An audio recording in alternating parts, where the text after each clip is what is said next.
वेद लक्षण, यानी वेद क्या होता है। जैसे वैदिक एस्ट्रोलॉजी में दृष्टियां होती है ना, हर एक प्लानिट की अपनी अपनी दृष्टियां होती हैं। हाँ, तो सर्वतोभद्र चक्र में हमारे पास जो 9 प्लानिट है उनकी अपनी अपनी दृष्टियां हैं। दृष्टियां को हम यहाँ वेद देंगे। वेद आंखों से जो देखते हैं वो होता है दृष्टियां, वेद होती है वो। हाँ, अभी कोई दृष्टि अच्छी भी होती है, किसी की दृष्टि बुरी भी होती है ना, ये तो पता है ना आपको। इंसान में भी ऐसा है, कोई इंसान की दृष्टि अच्छी होती है तो वो आशीर्वाद स्वरूप काम करते हैं, किसी की दृष्टियां इतनी खराब होती है कि वो नजर लग जाती है, होता है ना ऐसा। हाँ? तो यहाँ हमारे पास जो 9 प्लानेट है उन सबकी अपनी अपनी दृष्टियां हैं। कौन सा प्लानेट कब किस तरह का वेद करेगा उससे हम समझेंगे। वेद जो होता है उनका, वो उनकी गति के अनुसार होता है। प्लानेट गति जो होती है वो 3 प्रकार की होती है। एक तो मध्यम, मार्गी होता है, जो आगे चलते जाता है वो मार्गी होता है, उसकी स्पीड होती है वो मध्यम होती है, एवरेज जो कहते हैं। और एक फास्ट होती है, अतिसार जिसे कहें, अति गति होती है उसकी। और दूसरा होता है रेट्रो, मार्गी। ये तीन स्पीड होती है उन हर एक प्लानेट की। तो हम उसे आगे धीरे धीरे समझने की कोशिश करेंगे। जैसे चेस की गेम आपको पता है ना, हर एक प्यादा कोई एक स्टेप आगे बढ़ता है, कोई तिरछा चलता है, कोई आड़ा चलता है, हाँ कोई अढ़ाई चलता है, 2.5। तो इसमें भी इस तरह से हर एक प्लानेट अपनी गति के अनुसार वो वेद देगा, हमें दृष्टियां देगा। किस तरह का वेद होगा उसे हम समझेंगे धीरे धीरे, ठीक है। वेद का सर अति फास्ट को इंग्लिश में जो आपने मार्क का, वो जो ये हम लोग एस्ट्रोसेज में देखते हैं, वो किस नाम से मार्क्ड होते हैं ये वाले प्लैनेट्स? ये फास्ट होता है, फास्ट मूविंग वाले होते हैं एस्ट्रोसेज में, या कुछ भी सॉफ्टवेयर में देखोगे। एक तो मार्गी है, एक रेट्रो है। रेट्रो यानी जो पीछे चलेगा। मार्गी है उसकी 2 स्पीड है, एक मध्यम और एक अति। वो कब अति बनता है वो भी हम देखेंगे डिटेल में, आप चिंता ना करें, मैं आपको समझाऊंगा। वो मार्गी कब होगा, अति कब होगा और वक्री कब होगा, और कौन से प्लानेट वक्री नहीं होते हैं वो भी हम देखेंगे। तो आगे बढ़ते हैं। तो मैं यह एग्जाम्पल लेता हूँ सर्वतोभद्र चक्र के ऊपर कि उसका वेद हमें किस तरह से देखना है।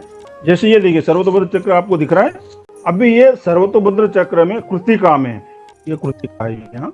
अभी यहाँ पे समझो कोई प्लानेट, सूर्य, चंद्र, राहु, केतु, पर इनके बारे में समझ लीजिए। राहु केतु हमेशा वक्री होते हैं। हाँ, ये आप नोट करके लिख सकते हैं जो नए लोग हैं। राहु केतु हमेशा वक्री होते हैं वो।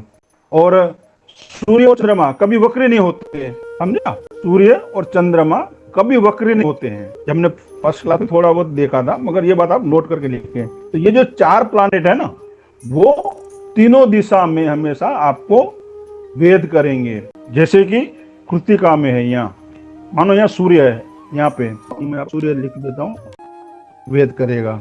राइट में भरणी को वेद करेगा। दूसरा यहाँ से करेगा, यहाँ पे, ठीक है। सन्मुख वेद किसे कहते हैं, वो श्रवण को वेद करेगा सीधा। और यहाँ से वेद करेगा विशाखा। ये समझ में आ रहा है आपको। तो उसने राइट में वेद किया और लेफ्ट में यहाँ आप देखिए अ को भी वेद किया, वृष को, राशि को। और ये नंदा को वेद किया। तो यहाँ में ये सबको वेद करेंगे। यहाँ सन्मुख। अभी इसको हम देखें इस तरह से। अभी सूर्य जो है वो क्रूर ग्रह माना गया है ना। तो यहाँ देखिए अभी जिनका जन्म नक्षत्र भरणी होगा, यहाँ उनके ऊपर जाएगा। तो यहाँ आप देखिए राइट दृष्टि से उन्होंने भरणी को, यहाँ जो प्लानेट बैठा हुआ है ना, तो ये अपने राइट से भरणी को भेजेगा। देखिए यहाँ भरणी को राइट से, और लेफ्ट से वृष राशि को भेजेगा, नंदा को, भद्रा को। ये तिथियां हैं। भद्रा में कौन सी तिथियां आती हैं? 2, 7 और 12। ये आपको नोट कर लेना है, आप देख लीजिएगा, ठीक है।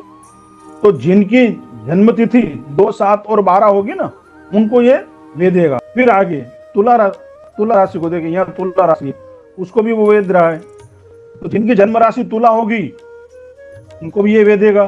फिर यहाँ त जिसका नाम त से शुरू होगा उसको भी वेदेगा। और फिर विशाखा, इनका नक्षत्र, जन्म नक्षत्र विशाखा होगा, उनको भी वो वेदेगा। इस तरह से वेद को देखेंगे। परिणाम क्या किसका कब आएगा वो हम बाद में देखेंगे, मगर वेद आप देख लो किस तरह से वेद होता है किसी भी प्लानेट का। सूर्य, चंद्र, राहु, केतु, तीनों वेद देते हैं। उसमें कोई राहु केतु हमेशा मार्गी सॉरी वक्री हैं, और चंद्रमा और सूर्य हमेशा वो वक्री नहीं होते। ये जो प्लानेट है वो हमेशा, तीनों वेद देते हैं